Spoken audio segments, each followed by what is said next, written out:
It's interesting, at that time, going through the College of Pharmacy, there were two primary emphasis areas. There was community pharmacy and hospital pharmacy. The opportunities for students had not expanded like they have today. So we got an extremely good background in community pharmacy, and a lot of the focus of our education at that time was on community pharmacy, which was what I ended up going into when I graduated in 1973.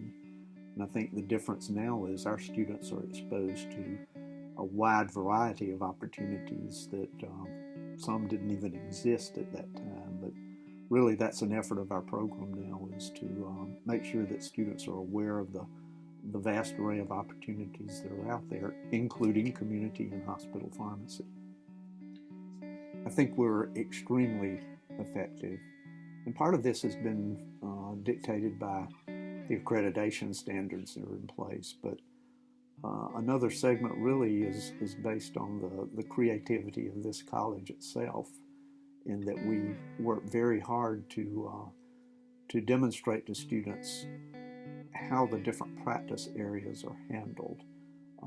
Exposure to IV training, exposure to medication therapy management, basic patient counseling, immunization therapy. We're trying to do the things as far as teaching our students that reflect the changes that are occurring in the pharmacy marketplace. So many of those, again, new developments over the last 10 to 15 years as far as what pharmacists in their different practice environments are expected to do.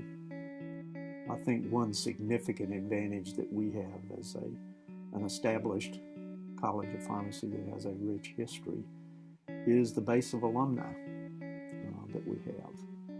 A tremendous number of pharmacists that graduated from this program that are practicing in various pharmacy environments. They're tremendous friends to the college. They create experiential opportunities for our students in a variety of practice areas. So I think that is a significant advantage. Somewhat different from that, I would say that the college has kept up with the advances that are occurring in pharmacy education and in the delivery of pharmacy services. The opportunities that our students now have in dual degree programs such as the Masters of Business, Masters of Public Health, Information Technology, certainly the opportunities created by the Kennedy Center. All these unique opportunities for our college, and I think it indicates that we have tried to keep up with what's going on nationwide in pharmacy education and in pharmacy practice.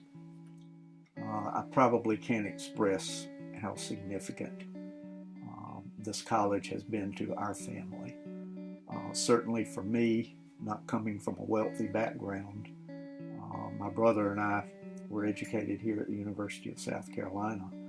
And for me, the opportunity to go through the pharmacy program, establish myself in a profession that served the community, but also provided a great way to earn a living as a professional. Then on top of that, the fact that one of my sons was educated here and is a pharmacist now. And I guess for my other son, it provided money that he could go to the other university and become an architect. So I think it's immeasurable what it's meant to me, the connections as far as fellow pharmacists in the state of South Carolina, and even around the nation as I became involved in pharmacy education. That network of friends that I have within the profession. It's hard for me to measure how great this college has been for me and my family. First of all, you have to recognize that you're going into a profession that has a commitment to serve people. And so I think you have to keep that in the forefront of everything that you do. From an educational standpoint, that means that you take every bit of this curriculum as seriously as possible so that you have that broad base of knowledge that you will need to serve the patients regardless of the environment that you're working in.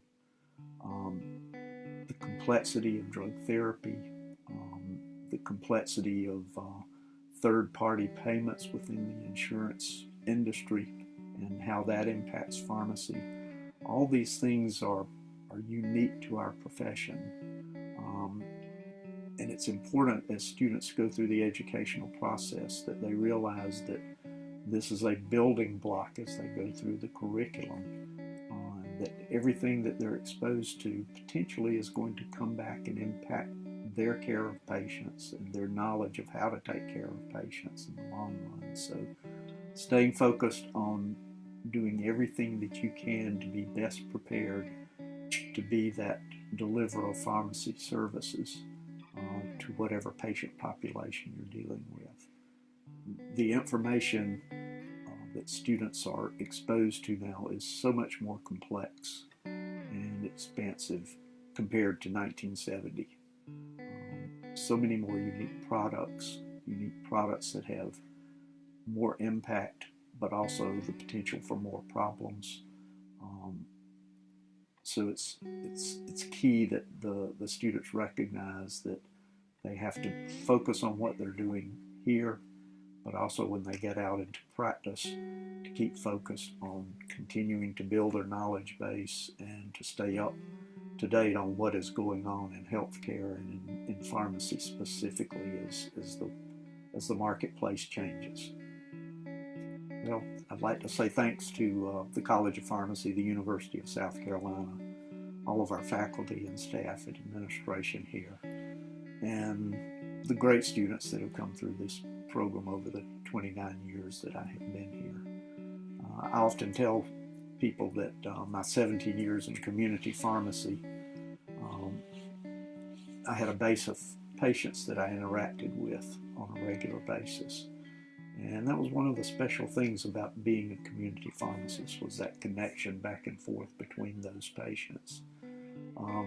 That kind of disappeared when I got into pharmacy education, but instead I built this network of students that came through this program.